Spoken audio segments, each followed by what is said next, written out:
దేవునికి మహిమ కలుగును గాక. మీ అందరికీ నా హృదయపూర్వక వందనాలు తెలియజేస్తున్నాను. అందరూ క్షేమంగా ఉన్నారా? అందరూ క్షేమంగా ఉండాలని నిత్యము నా ప్రార్థన. సర్వమానవాడి కోసం దేవునికి స్తోత్రం కలుగును గాక. చిన్న పాట పాడి వాక్యంలోనికి వెళ్దామండి. హల్లెలూయా. యేసయ్యానికి స్తోత్రం స్తోత్రం. హల్లెలూయా హల్లెలూయా. సిలువే నా శరణాయనురా,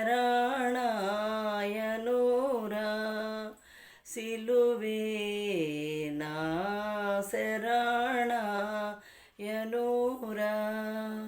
సిలువయందే ముక్తి బలము జూచితిరా,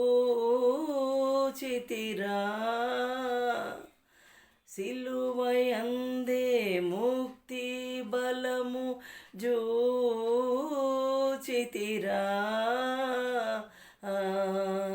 నీ సిలువే నా శరణాయనురా, సిలువను తరచి తరచి సిలువ కందగరాని నీ కృప, సిలువను తరచి తరచి విలువ కందగరాని నీ కృప హల్లెలూయా. దేవుని స్తోత్రం కలుగునుగా.